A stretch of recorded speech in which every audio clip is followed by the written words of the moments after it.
이번에는 러일 전쟁까지 가기 전에 고종이 선택했던 길과 그 결과를 알아보고 오늘날 문재인이 선택한 길을 비교해서 그가 얼마나 어리석은 선택을 하고 있는지를 알아보겠습니다.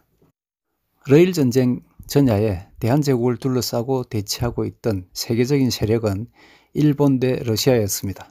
오늘날은 일본, 미국 대 중국이라고 할 수 있습니다. 고종은 일본을 배척하고 러시아 편에 섰던 것입니다. 러시아가 대한제국을 구해줄 것이라고 오판했던 때문이라고 봅니다. 실상 고종은 러시아의 지나친 행동에 일말의 부담과 우려를 가지지 않았던 것은 아닌 것 같기도 합니다. 그것은 고종이 외교적으로 중립을 인정받으려고 노력한 흔적이 있기 때문인데 그의 진정성을 국제사회가 어느 정도 인정했을까 의심됩니다. 오늘날의 우리도 그 진정성을, 고종의 진정성을 이해할 수 있을까? 이미 러시아 편향인 사람이었는데 그런 생각입니다. 하지만 이미 고종이 한번 끌어들인 러시아는 그의 의지와는 무관하게 대한제국으로 밀고 들어오고 있었습니다. 그의 중립 추구 자체가 협잡성이 짙다고 봅니다.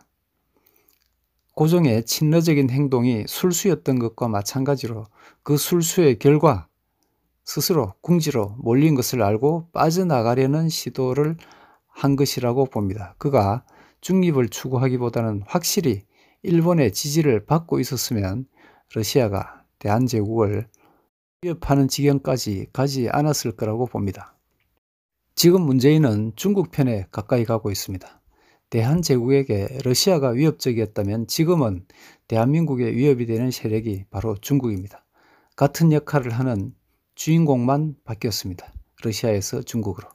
그런 강도적 국가에게 문재인은 공개적으로는 아니지만 내막적으로 한편이 되겠다는 신호를 보여왔습니다. 취임한 지 얼마 지나지 않았을 때 중국에 산불이라는 굴욕적인 약속을 해주었습니다. 대한민국이 북한의 미사일 위협을 방어하기 위한 시설인 사드를 배치하는데 중국이 폭도적으로 보복을 했습니다. 그 보복을 무마하기 위한 것으로서 문재인이 해준 약속이었습니다. 그 내용은 첫째, 사드 추가 배치하지 않겠다. 둘째, 미국 주도의 미사일 방어 체제에 참여하지 않겠다. 셋째, 한미일 삼각동맹 하지 않겠다 등이 그것입니다. 뿐만 아니라 중국의 중국몽과 함께 하겠다는 말도 했습니다.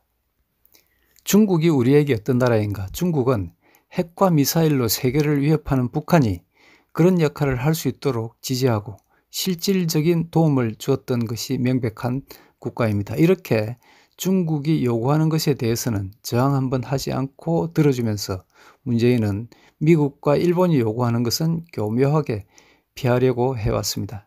중국에 해준 약속은 문재인 정권에게는 아닐지라도 대한민국 국민에게는 치욕적인 것입니다.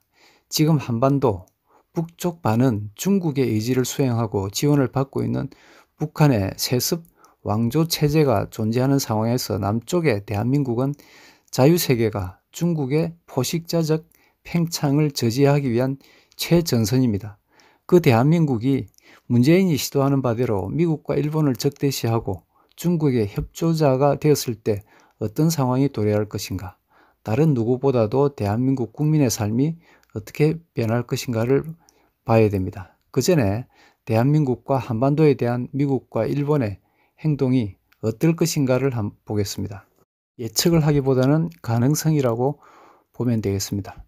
미국과 일본은 한반도 전체가 중국 팽창의 대행자 역할을 하는 것을 어떻게 보고 어떻게 대응할 것인가?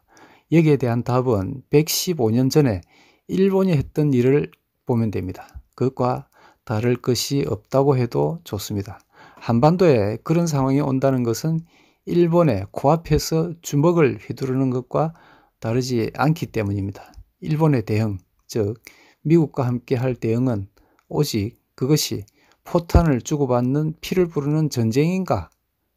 다른 방법일 것인가? 그것만 다르다고 봅니다.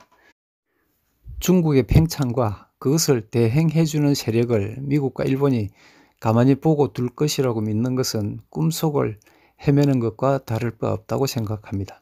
한반도에 들어선 수구 기득권 정권이 대한민국을 일으켜서 미국과 일본과 협력하고 함께 발전하던 우리 대한민국을 중국의 의지를 대신하는 국가로 바꾸었을 때 미국과 일본이 이 정권을 혹독하게 대하는 것은 의심의 여지가 없다고 봅니다. 그런 정권을 중국이 보호해 줄 것으로 믿는 것은 19세기를 넘어서 20세기 백두까지 올 때 고종이 그리고 당시 정부의 주류였던 위정 착사파가 가졌던 환상, 즉 러시아가 대한제국의 세습 체제를 보호해 줄 것이라고 믿은 환상과 다르지 않다고 봅니다.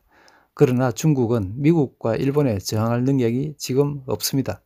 그럴 능력이 있는 것처럼 보였던 꿈같은 시기가 짧게 있었는데 지금은 환상에 빠지지 않는 사람이라면 그것을 믿을 수 있는 사람이 없습니다. 고종이 갔던 길과 문재인이 갔던 길을 알아보면서 얼마나 어리석은지를 알아봤습니다. 감사합니다.